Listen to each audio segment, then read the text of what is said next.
Dans cette vidéo, je vais vous montrer les premières choses importantes à faire après avoir configuré votre tout nouveau Honor X6B. Si vous venez d'obtenir et de configurer votre téléphone, il y a quelques étapes importantes à suivre dès le début pour améliorer votre expérience. La première chose à faire, bien sûr, c'est de se connecter au Wi-Fi si ce n'est pas déjà fait. Cela sera important pour de nombreuses tâches que vous effectuerez sur votre téléphone, ainsi que pour les prochaines étapes de cette vidéo. Je vais donc aller dans les paramètres, puis dans Wi-Fi, m'assurer que le Wi-Fi est activé et sélectionner le réseau Wi-Fi auquel nous voulons nous connecter. Ensuite, entrez son mot de passe. Et cliquez sur Connecteur. Maintenant que nous sommes connectés, nous pouvons descendre tout en bas jusqu'à Système et mise à jour. Puis, aller dans la section Mise à jour logiciel. Il est vraiment important de toujours garder votre téléphone à jour car cela permet de s'assurer qu'il dispose des toutes dernières fonctionnalités de sécurité, des nouveautés importantes et cela garantit également que votre téléphone fonctionne de manière fluide et optimale. Donc, mon logiciel est déjà à jour, mais si ce n'est pas le cas pour vous, vous devriez normalement avoir un bouton pour télécharger et installer la mise à jour disponible. Nous pouvons maintenant revenir à l'étape suivante. L'étape suivante consiste à se connecter à Google si vous ne l'avez pas encore fait. Bien sûr, cette étape peut être ignorée, mais je vous recommande vraiment de la faire, car cela nous permettra de télécharger des applications depuis le Play Store et d'accéder à tous les services Google. Je vais donc aller dans Compte dans les paramètres.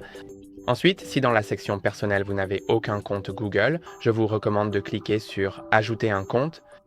Maintenant, choisissez Google.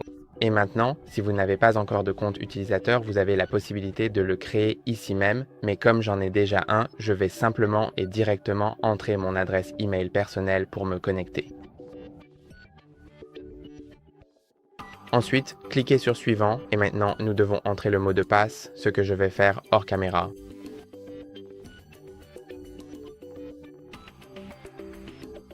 Et maintenant, sélectionnez qui utilisera cet appareil. Comme c'est moi qui vais l'utiliser, je vais sélectionner moi et cliquer sur Suivant. Mais si c'est votre enfant qui va l'utiliser et que vous sélectionnez cette option, alors les étapes suivantes peuvent légèrement différer. Maintenant, il y a les conditions d'utilisation de Google et sans les accepter, vous ne pouvez pas ajouter le compte Google, donc je vais accepter. Je les connais déjà, mais je vous recommande vivement de cliquer dessus pour pouvoir les lire attentivement vous-même. Maintenant, nous avons la question cruciale de la sauvegarde et je recommande personnellement et fortement d'activer cette option essentielle parce que cela vous évitera de perdre irrémédiablement vos précieuses données. Donc je vais l'accepter. Et maintenant, mon compte est ajouté, donc ce que nous pouvons faire maintenant, c'est aller sur le Google Play Store et ici, nous allons télécharger les mises à jour importantes des applications car il est important de garder vos applications à jour pour la même raison que votre logiciel.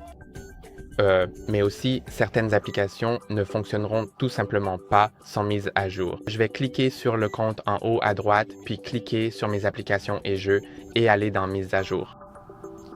Maintenant, je vais cliquer sur Tout mettre à jour et simplement attendre que tout ce qui est sur cette liste soit téléchargé. Bien sûr, je peux faire d'autres choses en attendant, donc ce que je vais faire maintenant, c'est configurer un verrouillage d'écran et le déverrouillage par empreinte digitale. Allons dans les paramètres et accédons à Biométrie et mots de passe. Il est important de garder votre téléphone sécurisé afin que personne d'autre que vous n'ait accès à votre téléphone. Donc d'abord dans Biométrie et mots de passe dans les paramètres, cliquez sur Mot de passe de l'écran de verrouillage et maintenant vous pouvez définir un code PIN à 6 chiffres ou changer la méthode de déverrouillage pour un code PIN à 4 chiffres, un code PIN personnalisé, un schéma ou un mot de passe. Je vais choisir le schéma parce que c'est assez rapide à utiliser, puis cliquer sur Terminer. Maintenant, je vais annuler l'empreinte digitale parce que je vais vous montrer comment le faire manuellement. Ici, vous pouvez simplement cliquer sur ID d'empreinte digitale, puis entrer le schéma de déverrouillage pour confirmer et maintenant cliquer sur Nouvelle empreinte digitale. Ensuite, cliquez sur Ajouter une empreinte digitale, puis vous devez commencer à appuyer sur le capteur d'empreinte digitale qui se trouve sur le côté droit de votre téléphone. Maintenant, relâchez doucement, appuyez de nouveau fermement et répétez cette opération plusieurs fois pour que votre doigt soit bien et correctement scanné. N'oubliez pas de bouger votre doigt entre chaque scan afin que toute la zone soit scannée. Maintenant, nous devons aussi enregistrer les bords. Donc, je vais bouger mon doigt encore plus. Et c'est enregistré, donc je vais cliquer sur OK. Vous pouvez également configurer la reconnaissance faciale, mais je vais annuler cela car je dois vous expliquer quelque chose à ce sujet. La reconnaissance faciale est très rapide, mais elle n'est pas vraiment sécurisée car ce téléphone se base uniquement sur la caméra que vous voyez ici en haut. Il y a certains téléphones qui basent leur reconnaissance faciale sur un capteur infrarouge, ce qui la rend plus sécurisée, mais ici, c'est uniquement la caméra, donc le téléphone peut être déverrouillé avec une photo de vous ou par quelqu'un qui vous ressemble. C'est pourquoi je ne la recommande pas, mais je vais quand même vous montrer comment la configurer au cas où vous en auriez besoin. Je vais donc aller dans la reconnaissance faciale puis entrer mon schéma de déverrouillage. Maintenant, je vais activer la fonction lever pour activer afin que quand mon téléphone est éteint, je puisse simplement le lever et il s'allumera pour la reconnaissance faciale. C'est plutôt pratique. Et maintenant, je vais cliquer sur commencer. Ensuite, je dois positionner mon visage dans le cadre. Maintenant, la configuration est terminée.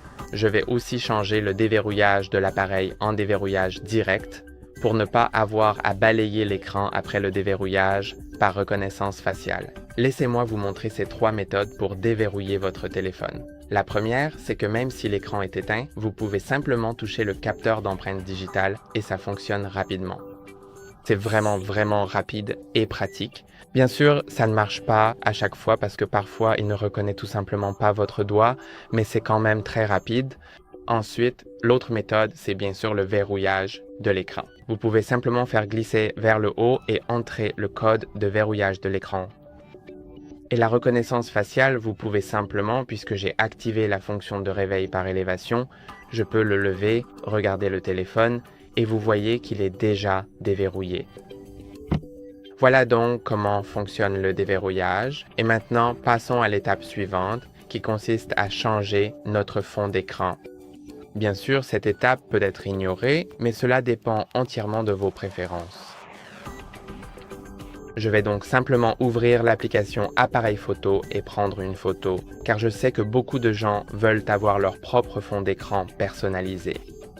Vous pouvez soit prendre une photo, soit la télécharger depuis Internet, ou, si vous l'avez déjà transférée depuis votre ancien téléphone, vous pouvez bien sûr l'utiliser aussi. Et maintenant, je vais simplement aller dans l'application des paramètres, puis dans les paramètres, aller sur Écran d'accueil et Style. Ensuite, allez sur ce bouton qui indique Style de l'écran de verrouillage et sélectionnez le fond d'écran, peu importe. Puis je vais cliquer sur OK. Et ici, nous pouvons changer le fond d'écran de l'écran de verrouillage et de l'écran d'accueil. Je vais donc d'abord le définir pour l'écran de verrouillage, donc je peux cliquer sur Style de l'écran de verrouillage. Ensuite, je vais aller chercher le fond d'écran dans la galerie et sélectionner celui-ci, bien sûr, car c'est le seul que j'ai. Et je pense que ça a l'air suffisamment bien. Vous pouvez aussi changer le style de l'horloge, sa couleur et tout le reste. Personnellement, je trouve que celui-ci est plutôt bien. D'accord. Et maintenant, on peut aussi aller sur l'écran d'accueil principal et on peut soit refléter fidèlement le fond d'écran de l'écran de verrouillage actuel, soit le choisir nous-mêmes de manière personnalisée. Donc en fait, je vais sélectionner celui de l'écran de verrouillage, mais en le floutant légèrement, donc je vais choisir l'effet de flou. Ensuite, je le règle sur quelque chose comme ça et je vais cliquer sur « Appliquer ».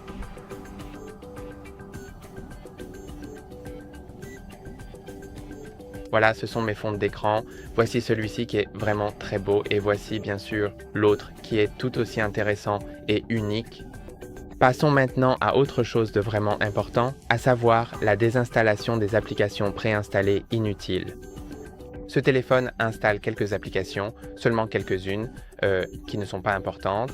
Et si parmi elles, il y a des applications que vous utilisez, il y a de fortes chances que ce soit Netflix, Facebook, Booking.com ou TikTok ou même AliExpress. Mais si vous n'utilisez aucune de celles-ci, il vous suffit d'appuyer longuement dessus et de cliquer sur « Désinstaller ». Je vais désinstaller les applications indésirables pour que vous sachiez ce qui peut être désinstallé, car à part cela, il y aura les applications système que vous ne pouvez pas vraiment désinstaller. Vous pouvez seulement les désactiver et vous ne devriez pas toutes les désactiver car certaines peuvent être un peu importantes.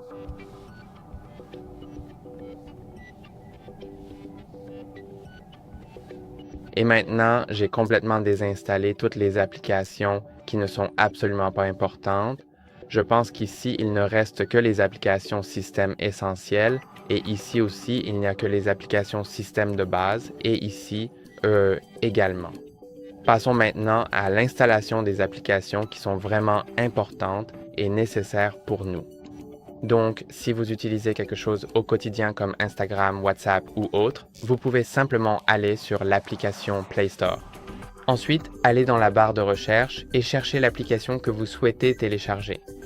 Je vais télécharger Google Wallet et pendant que je le fais, je vais expliquer pourquoi.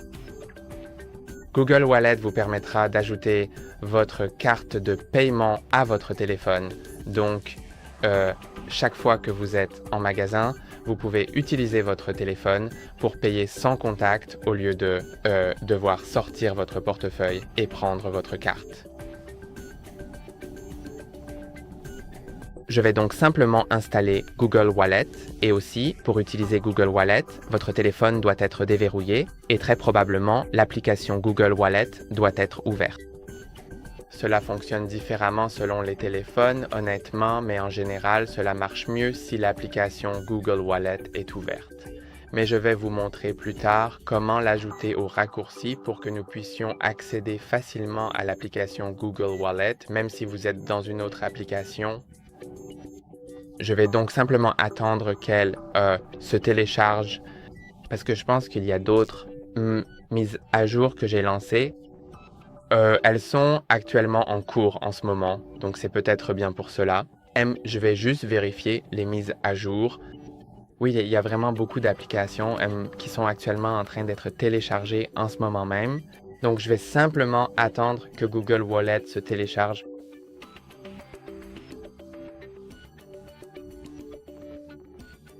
D'accord, je pense que l'application vient d'être installée. Oui. Donc, nous pouvons aller sur Google Wallet. Je ne vais pas vous montrer tout le processus parce que je ne vais pas ajouter ma carte de paiement et vous n'êtes pas obligé de le faire non plus. C'est entièrement à vous de décider. Si vous êtes préoccupé par votre sécurité, alors n'hésitez pas à ne pas l'ajouter. Mais d'après ce que je sais, c'est assez sécurisé parce que vous devez aussi vérifier avec votre banque par SMS, appel téléphonique ou via l'application de votre banque. Donc, je vais cliquer sur « Ajouter au portefeuille », puis je vais cliquer sur « Carte de paiement ».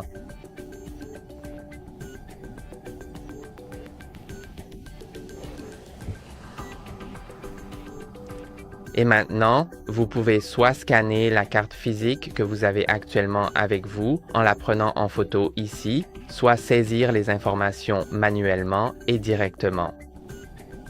Ensuite, lisez tout ce qui est écrit ici et cliquez sur « Enregistrer » et « Continuer ». Et cela vous demandera de vérifier avec votre banque, comme je l'ai mentionné plus tôt.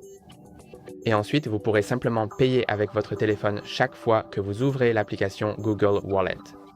Il vous suffit de sélectionner la carte avec laquelle vous souhaitez payer et de l'utiliser pour payer. Vous pouvez ajouter plusieurs cartes comme votre carte personnelle, votre carte à l'étranger, comme une carte Revolut internationale, tout ce que vous voulez, vous pouvez l'ajouter ici. Ensuite, je vais vous montrer comment ajouter le portefeuille au raccourci pour que vous puissiez y accéder facilement. Vous pouvez simplement faire glisser vers le bas depuis le coin supérieur droit de votre écran pour ouvrir le centre de contrôle. Et maintenant, ici, nous pouvons l'ajouter en cliquant sur le bouton « Modifier ». Ensuite, nous devrions voir le portefeuille ici. Nous pouvons l'ajouter. Bien sûr, c'est grisé dans mon cas personnel parce que, vous savez, je n'ai pas de carte. ajouter à mon portefeuille, mais je vais le mettre ici et je vais cliquer sur le bouton Terminer. Vous pouvez voir que je peux accéder facilement au portefeuille comme ça. Bien sûr, c'est grisé puisque je n'ai pas de carte ajoutée. Et maintenant, passons à la dernière étape qui consiste à faire glisser vers le bas depuis le coin supérieur gauche de votre écran et à cliquer sur la notification là que vous venez peut-être de recevoir, qui est terminer la configuration de votre Honor. Maintenant, je vais cliquer sur Démarrer.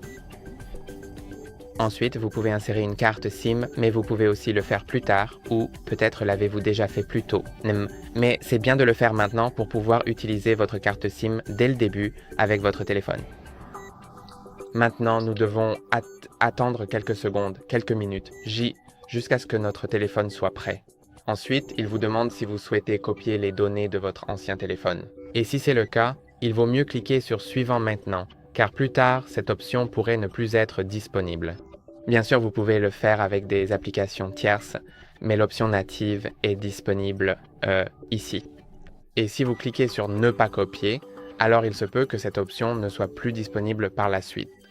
Donc, je vais cliquer sur Ne pas copier, mais si vous souhaitez copier, cliquez sur Suivant et suivez les instructions à l'écran. Vous devez avoir votre ancien appareil avec vous et il doit être déverrouillé.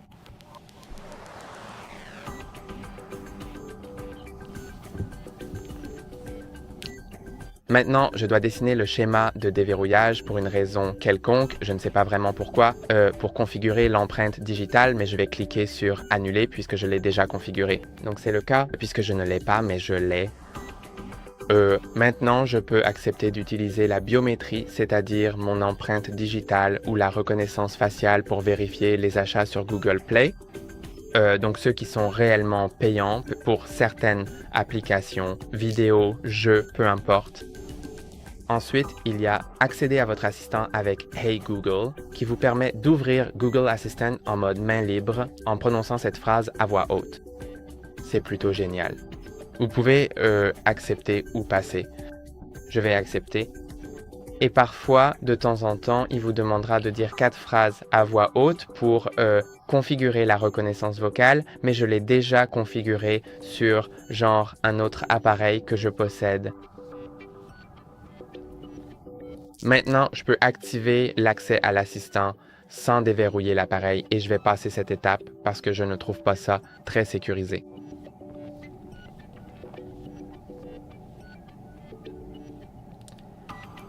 Maintenant, il s'agit de Google Pay que je vous ai déjà montré comment configurer, donc je vais passer. Ensuite, vous pouvez ajuster encore quelques paramètres. Je vais cliquer sur Non, merci. Et maintenant, tout est prêt. C'est tout pour aujourd'hui. N'oubliez pas de liker et de vous abonner. À la prochaine.